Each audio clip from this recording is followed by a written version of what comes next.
जादुई मोबाइल के पेड़। एक समय की बात है, एक गांव में सोहन नाम का एक किसान रहता था। वो गांव में अपनी बीवी और अपने दो बच्चों मिक्कू और मीना के साथ रहता था। उसके दोनों बच्चे भी काफ़ी होशियार थे और कभी कभी अपने पिता के साथ खेती में हाथ बटाया करते थे। अरे बच्चों, जरा खेतों की तरफ जाके देखना, कोई चिड़िया वगैरह दाना तो नहीं खा रहे। जी पिताजी, हम अभी खेत पर जाकर देखते हैं।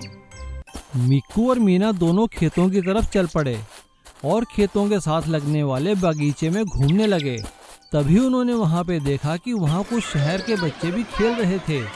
शहर के बच्चों को देखकर मिक्कू ने मीना से कहा, अरे मीना देखो, शहर से कितने सारे बच्चे हमारे गांव में पिकनिक करने आए हैं। चलो उनसे बात करने चलते हैं। मिक्कू की बात सुनकर मीना ने मिक्कू से कहा, हाँ भैया हाँ, उनसे बात करते हैं। ऐसा कहकर मिक्कू और मीना उन दोनों शहर के बच्चों के पास जाते हैं और उनसे काफ़ी घुल मिल जाते हैं। काफ़ी देर उन बच्चों के साथ खेलने के बाद शहर के बच्चे अपनी गाड़ी में बैठकर शहर चले जाते हैं। शहर के बच्चों के जाने के बाद मीना देखती है कि वहाँ पे कोई चीज़ पड़ी थी। मीना अपने भाई मिक्कू से कहती है, भैया भैया देखो देखो, ये क्या गिरा है। मिक्कू उस चीज़ की तरफ देखकर मीना से कहता है, अरे नहीं, ये फोन जरूर उनमें से किसी एक बच्चे का होगा। हम फिलहाल इसे अपने पास रखते हैं। जल्द ही कोई ना कोई फोन को वापस लेने जरूर आएगा, तब हम उन्हें फोन वापस दे देंगे। ऐसा कहकर मिक्कू मोबाइल फोन को अपने जेब में रख लेता है। लेकिन वो दोनों जैसे ही अपने खेतों को पार करके अपने घर पहुंचते हैं और मिक्कू जेब से मोबाइल निकालने लगता है तो वो हैरान हो जाता है कि वो मोबाइल तो उसकी जेब में था ही नहीं। वो अपनी बहन से कहता है, अरे नहीं, अब फोन कहाँ गया? मैंने जेब में ही तो रखा था। अरे मीना, लगता है वो फोन हमारे खेत में गिर गया। भैया तो चलो चलो उसको लेकर आते हैं। वो दोनों जैसे ही वापस खेतों की तरफ जाने लगते हैं तभी उनकी मम्मी उनसे कहती है, अरे अरे बच्चों, इतना झगड़ा क्यों कर रहे हो? शोर क्यों मचा रहे हो? चलो आ जाओ, रात बहुत हो गई है, आकर खाना खा लो। अपनी मम्मी की बात सुनकर वो दोनों खाना खाने चले जाते हैं और खाना खाकर सो जाते हैं। वो दोनों सोते हुए सोचते हैं कि वो सुबह सुबह जल्दी जाकर खेत में मोबाइल फ़ोन ढूंढ लेंगे। लेकिन सोहन जैसे ही अगले दिन सुबह सुबह खेतों में जाता है तो अपने खेतों में जाकर हैरान रह जाता है। वो देखता है कि उसके खेतों में जो सब्जी लगी हुई थी वो सारी बर्बाद हो चुकी थी और उसके खेतों में मोबाइल फ़ोन के पेड़ लगे थे। उन पे ढेर सारे मोबाइल फ़ोन लटक रहे थे, वो भी बिल्कुल असली वाले। सोहन जोर जोर से शोर मचाने लगता है, अरे हे भगवान, ये क्या हो गया? मेरी सारी सब्जी बर्बाद हो गई। अब ये मोबाइल फ़ोन इनका मैं क्या करूँगा? अरे अरे कमला, अरे मेरे बच्चों, आओ देखो तो सही, ये क्या हो गया? अपने पापा की आवाज़ सुनकर मीना और मिक्कू भागे भागे खेतों में जाते हैं और मिक्कू सारी बात अपने माँ बाप को बताता है। अपने बच्चों की बात सुनकर सोहन और कमला जोर जोर से हंसने लगते हैं और कमला अपने बच्चों से कहती है, अरे बेटा, इसमें तुम्हारी कोई गलती नहीं है। उल्टा तुमने तो हमारा बहुत मुनाफा करवा दिया है। हमें बहुत फायदा होगा। ये सारे मोबाइल हम बाजार में बेच देंगे, बहुत पैसा मिलेगा हमें। आओ मेरे बच्चों, मेरे गले लग जाओ, आ जाओ। अपनी माँ की बात सुनकर दोनों बच्चे खुश हो जाते हैं और वो सारे मोबाइल मार्केट में बेचकर बहुत सारा पैसा कमाते हैं। नारियल पे चढ़ने वाला मशीन। विष्णुपुर नाम के एक गांव में सुधाकर नाम का एक बड़ा नारियल का व्यापारी था। उसका एक बड़ा सा नारियल का खेत भी था। वह हर साल नारियल को बेचकर बहुत ही अच्छा पैसा कमाता था। इस साल भी उसके खेत में बहुत अच्छा नारियल का फसल हुआ। लेकिन इस साल लॉकडाउन की वजह से नारियल को नीचे लाने वाले कूली नहीं मिल रहे थे। सारे लोग उनके गांव को चले गए थे। उस गांव में सिर्फ एक ही नारियल तोड़ने वाला था जिसका नाम दीपक था। तभी सुधाकर जाकर दीपक से बात करता है, दीपक भाई, क्या तुम मेरे खेत में नारियल उतारने का काम कर सकते हो? आजकल नारियल की महंगाई बहुत बढ़ चुकी है। अरे नहीं सेठ जी, मेरा तो कल सूरज सेठ के यहाँ काम है। आप बोलो तो एक हफ्ते के बाद आपका काम करता हूँ। मैं तब तक बहुत बिजी हूँ। अरे बाप रे, एक हफ्ता? ऐसा करेंगे तो सारा नारियल खराब हो जाएंगे। देखिए सेठ जी, आप मुझे एक नारियल के लिए 10 रुपए देंगे तो मैं तैयार हूँ। मुझे मालूम है कि एक नारियल शहर में 50 रुपए में बिकती है। क्या पागल हो गए क्या? 10 रुपए? तुम बहुत लालची हो चुके हो। काम करने वाला कोई नहीं, इसीलिए तुम उसका फायदा उठा रहे हो ना। आप जो कुछ भी समझो आपकी मर्जी, नहीं तो एक काम कीजिए, आप ही चढ़कर नारियल तोड़ दो। दीपक को ऐसी बात करते हुए देख सुधाकर वहां से चला जाता है। अगले दिन सुधाकर खुद ही नारियल पे चढ़कर ऊपर तक पहुंच जाता है, लेकिन नारियल तोड़ते वक्त उसका हाथ फिसलकर वह नारियल के साथ नीचे गिर जाता है और उसके कमर में चोट लगती है। तभी शहर से एक डॉक्टर आकर चेकअप करके दवाइयां देती है। तभी डॉक्टर ने ऐसी बोली, सुनिए, आपको और बहादुरी करने की जरूरत नहीं है। अगर आपको नारियल तोड़ना है तो शहर में एक नया मशीन आया हुआ है, जिससे आप आसानी से पेड़ चढ़ सकते हैं और नारियल तोड़ सकते हैं। ठीक है डॉक्टर जी, ऐसा ही करूँगा। अगले ही दिन सुधाकर वह मशीन शहर से मंगवाता है। वह मशीन को गाड़ी जैसे पहिए थे और आसानी से एक आदमी बैठकर पेड़ चढ़ सकता है। ऐसा ही सुधाकर उस मशीन पे बैठकर पेड़ चढ़कर नारियल तोड़ने लगता है और आसानी से एक ट्रैक्टर लोड की नारियल तोड़ देता है।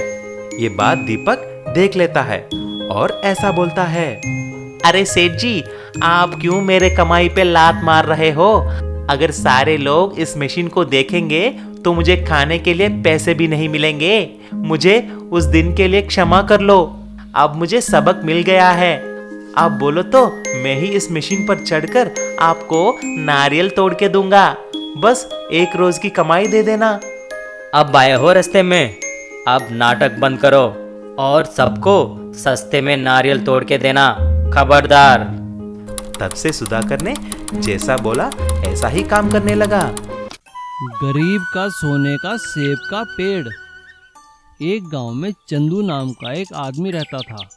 वो बहुत गरीब था। वो पास के गांवों में लोगों के खेतों में काम करके अपनी रोजी रोटी कमाया करता था। सभी लोग उसे मेहनत मजदूरी दिया करते थे और खाने को खाना भी दिया करते थे। लेकिन जगन सेठ बहुत ही चालाक था। चंदू जब भी जगन सेठ के बागीचे में काम किया करता था तो जगन सेठ उसे कम पैसे दिया करता था और खाना तो दूर, उसे पानी भी पीने नहीं देता था। अरे चंदू, क्या कर रहा है वहाँ पे? काम धंधा नहीं करना है क्या तूने? बस जब देखो खाना खाता रहता है, पानी पीता रहता है। चलो चलो लगो काम पे। हाँ सेठ जी, बस जरा प्यास लग गई थी, अब अभी सारा काम खत्म कर देता हूँ। हाँ हाँ ठीक है ठीक है।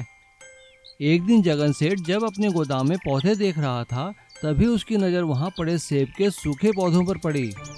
अरे ना जाने ये मुंशी जी कहाँ से उठा लाए हैं पौधे, सूखे ही पड़े हैं, क्या करो इनका। तभी वहाँ पर चंदू आता है और वो जगन सेठ से कहता है, सेठ जी सारा काम खत्म हो गया है, आप मुझे मेरी मजदूरी दे दीजिए, मैं चलूँ फिर। तभी सेब के सूखे पौधों को देखकर जगन सेठ को एक आइडिया आता है और वो चंदू से कहता है, अच्छा इधर आ, एक काम कर, ये सेब के पौधे हैं, ले जा इन्हें अपने आंगन में लगा लेना। सेठ जी मैं इन पौधों का क्या करूँगा, ये तो वैसे ही सूखे हैं। ले जाने हैं तो ले जा, वरना जा यहाँ से, कुछ नहीं मिलेगा। चंदू चुपचाप वो सेब के सूखे पौधे उठाता है और अपने घर के आंगन में जाकर लगा देता है। वो उन पौधों की बड़े अच्छे से देखभाल करता है। 1 महीना बीतने के बाद चंदू के आंगन में सेब के पौधे लहलहाने लगते हैं। अब उनमें फूल भी आ जाते हैं। चंदू ये देखकर बहुत खुश होता है। अरे वाह, मैं तो इन पौधों को बिल्कुल बेकार समझता था, इन पौधों में तो फूल भी आ गए हैं, अब जल्दी ही इनमें सेब लगेंगे। एक दिन सुबह जब चंदू उठकर अपने पौधों के पास जाकर देखता है तो वो हैरान हो जाता है, उसमें सुनहरे रंग के सेब लगे हुए थे। अरे वाह, ये सुनहरे रंग के सेब, ऐसे सेब तो मैंने आज तक कभी नहीं देखे। चंदू सभी सेब तोड़कर शहर की मंडी में जाता है। सेब के व्यापारी सेब देखकर बहुत खुश हो जाते हैं और वो चंदू से कहते हैं, अरे भाया कहाँ से लाए हो ये सेब तुम? ये सेब तो मिलते ही नहीं है यहाँ पर, क्या दाम लोगे इनका? सेठ जी जो देना है दे दीजिए। अब भैया मैं तो इनका 1 लाख रुपए दूंगा। क्या कहा, 1 लाख रुपया? अच्छा अच्छा ठीक है, 2 लाख ले लो। चंदू हैरान हो जाता है और 2 लाख में वो सभी से व्यापारी को बेच देता है और वो पैसे लेकर घर आता है। लेकिन अगले सुबह वो देखकर फिर हैरान हो जाता है क्योंकि सुनहरे सेब फिर से पेड़ों में लगे थे। इस तरह से सुनहरे सेब बेचकर चंदू की बहुत अच्छी आमदनी होती है। चंदू की इस तरह से कमाई होते देखकर जगन सेठ अपना सिर पीट लेता है। अरे अरे मैंने ये क्या कर दिया, मैंने तो सूखे पौधे समझकर इसे दिए थे, देखो तो ये तो मुझसे भी ज़्यादा सेठ बन गया है। हे भगवान, मैंने अपना नुकसान खुद ही कर लिया। और इस तरह से उन सूखे जादुई सुनहरे सेब के पेड़ों ने चंदू की किस्मत ही पलट दी। इसीलिए कहते हैं हमें किसी भी चीज़ को बेकार नहीं समझना चाहिए, उसकी अच्छे से देखभाल करनी चाहिए। बकरी का पेड़। रतनपुर नाम का एक गांव में कृष्णा करके एक आदमी था। वह बहुत बड़ा बकरियों का व्यापारी था। उस गांव के सबसे ज्यादा बकरियां उसी के पास थे। इस बात का उसे बहुत गुरूर था। वह बहुत घमंडी भी था। उसको छोटे या बड़े का अंतर नहीं होता था और सबके साथ जो मन में आए बात करता था। एक बार पंचायत में गांव की समस्या बात करने के लिए कुछ बड़े इकट्ठे होते हैं। वहां पर कृष्णा आया। क्यों रे, कुछ काम धंधा नहीं है क्या? सभी बेकार लोग इकट्ठे हो गए। अपना शक्ल तो देख लो। बड़े आए गांव के समस्या दूर करने वाले, ठीक से मेहनत नहीं कर सकते। हाँ। तभी गांव का सरपंच ने बोला, ए कृष्णा, जबान संभाल के बात करना। तुमसे उम्र में और अनुभव में बड़ा हूँ, उसका भी कदर नहीं है तुम्हें? अगर पंचायत की अपमान करने लगा तो गांव से बहिष्कार कर दिया जाएगा। क्या अनुभव रे? पिछले 10 साल से गांव को तो देखो, ऐसा की वैसा पड़ा है। लेकिन मुझे देख लो, मैं इस गांव का बड़ा व्यापारी हूँ, पैसा है मेरे पास। अब से तुम पंचायत से हट जाओ, मैं संभाल लूंगा। आप सबसे छोटा हूँ लेकिन बड़े बड़े काम कर लेता हूँ। तुमको अपने बकरियां और दूध की फैक्ट्री देखकर बहुत चर्बी चढ़ गई है रे। रुक, तुमको जल्दी से सबक मिलेगा। इस तरह कृष्णा सबको नीचे दिखाता था, सबके साथ ऐसा ही बर्ताव करता था। एक बार कृष्णा अपने बकरियों के साथ जंगल में जा रहा था। तभी उसने एक बड़े पेड़ के नीचे एक स्वामी जी बैठकर तपस्या करते हुए देखा। तुरंत कृष्णा कुछ सोचे बिना बकने लगा। अरे ओ स्वामी जी, मैं जंगल में चल चल कर बहुत थक गया हूँ, अभी उठ वहां से, मुझे आराम करना है। लेकिन स्वामी जी उठा नहीं। ए बुढ़े, काम काज है नहीं, यहाँ कितने देर बैठकर सोता रहेगा, उठो उठ। ऐसा बोलकर स्वामी जी को धक्का मारा। स्वामी जी तुरंत उठकर कुछ बोले बिना वहां से चले गए। तुरंत उस बड़े पेड़ से एक आवाज निकलने लगा। ए मूर्ख, जानते हो तुमने किसे धक्का दिया है? वह स्वामी जी 100 साल से तपस्या करके बहुत सारे शक्तियां पाए हुए हैं, बड़े महान हैं।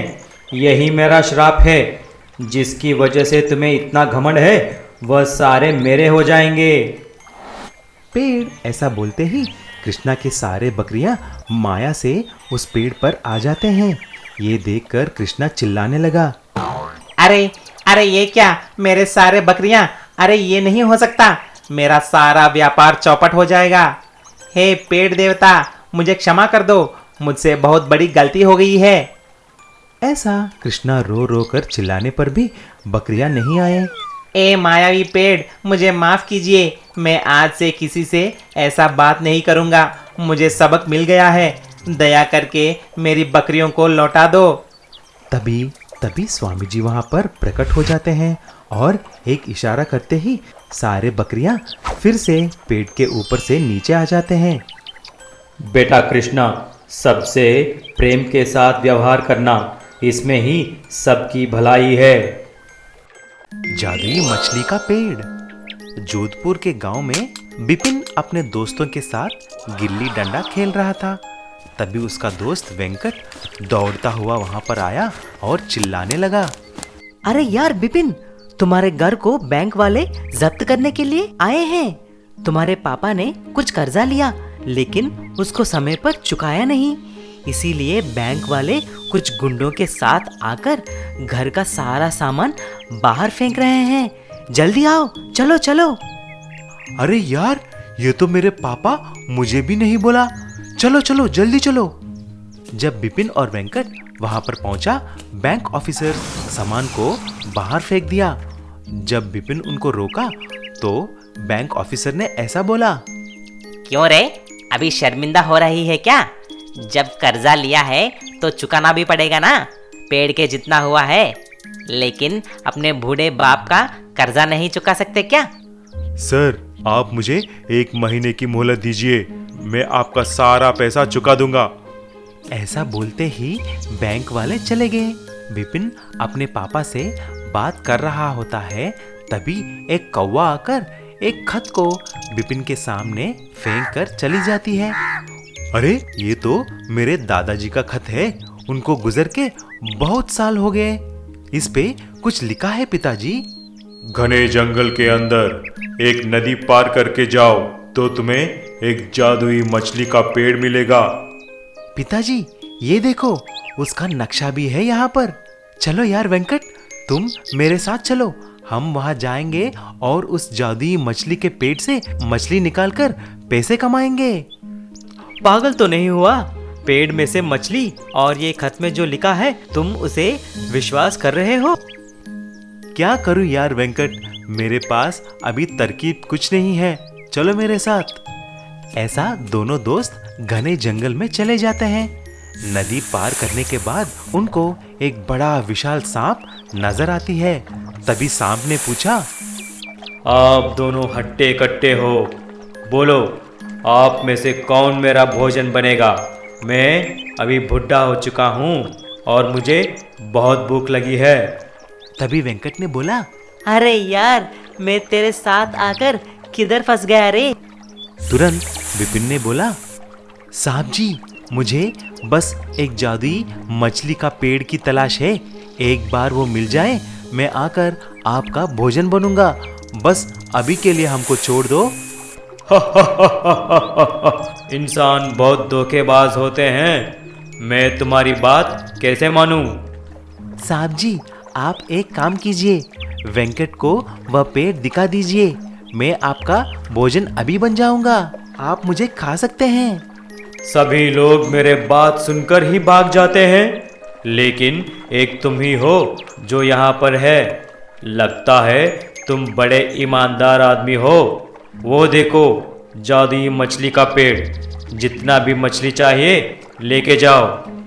सांप ऐसा बोलते ही वहां पर एक जादू पेड़ मछलियों से भरा हुआ प्रत्यक्ष हो जाता है और सांप गायब हो जाती है। तभी बिपिन और वेंकट सारे मछलियों को लेकर बाजार में बेच देते हैं। ऐसा ही 1 महीने के अंदर बिपिन बैंक का सारा कर्जा भी चुका देता है और अपने बुजुर्गों का घर को बचा लेता है। चंदा की एक बहुत ही अच्छी आदत थी। वो जहाँ से पानी भरती थी, उसके आसपास के बड़े बड़े पेड़ पौधों पर पहले पानी डालती, उसके बाद अपनी मटकी लेकर घर जाती। ये उसकी रोज की दिनचर्या का काम था। आसपास के बड़े बड़े वृक्ष हमेशा उसका इंतजार करते। चंदा आती ही होगी, आज बहुत प्यास लगी है, जल्दी आ जाए तो मजा आ जाए।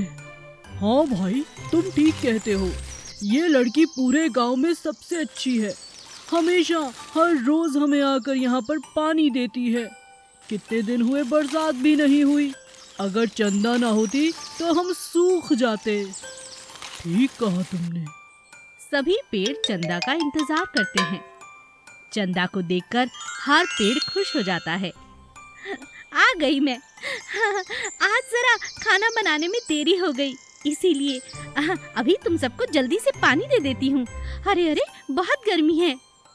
चंदा नदी से पानी भरती है और एक एक घड़ा हर पेड़ पर डाल देती है। हर पेड़ लहराने लगता है, खुशी से झूमने लगता है। अरे अरे अरे, देखो कैसे लहरा रहे हो, तुम्हारी तो खुशी का ठिकाना नहीं आम पेड़। हो, क्यों ना हो, इतनी प्यास लगी थी और तुम आ गई। एक बहुत ही प्यार भरा रिश्ता चंदा का पेड़ों के साथ बन गया था। कुछ ही दिनों में चंदा की शादी तय हो जाती है। एक दिन वो आम के पेड़ के नीचे बैठकर फूट फूट कर रोने लगी। चंदा तुम रोती क्यों हो? बात क्या है? चंदा सारी बात पेड़ों को बताती है। अब वो पेड़ों की भाषा समझती थी क्योंकि वो उनसे रोज मिलती थी।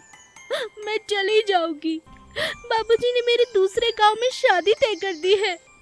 तुम सबकी बहुत याद आएगी। कौन तुम्हें पानी देगा? मुझे बहुत दुख हो रहा है और पिताजी के पास शादी के लिए पैसे भी नहीं है। वो हमारी दोनों बकरियां और गाय को बेच रहे हैं। उन पर इतना बोझ आ गया, मुझे बिल्कुल अच्छा नहीं लग रहा। चंदा की बातें सुनकर आम का पेड़ और बाकी पेड़ फूट फूट कर रोने लगते हैं। तभी आम का पेड़ कहता है, चंदा ने इतने सालों तक हमारी सेवा की है, हमारा भी तो कोई फर्ज बनता है। भगवान ने हमें इस धरती पर भेजा है तो कोई ना कोई पानी पिला ही देगा। आम के पेड़ को वरदान था कि वो जब चाहता अपने आम को सोने का करके किसी को भी भेंट कर सकता था। जहाँ पर चंदा रो रही थी उसकी झोली में आम का पेड़ सोने के आम डाल देता है। चंदा हैरान रह जाती है, अरे सोने के आम ये कहाँ से आए? आम के पेड़, क्या ये तुमने मुझे दिए हैं? हाँ, ये मेरी तरफ से तुम्हारे लिए शादी का तोहफा। इसे ले जाओ और अपने पिताजी को दे दो। किसी भी पालतू जानवर को बेचने की जरूरत नहीं। और हमारा क्या है, तुम अपनी सहेली गोपी को कहना, वो हमें पानी दे दिया करेगी। चंदा बहुत खुश हो जाती है। सभी पेड़ों को गले लगाकर वो अपने घर लौट जाती है। कुछ ही दिनों में चंदा की से शादी हो जाती है और फिर उसकी सहेली गोपी रोज आकर पेड़ों को पानी देती है।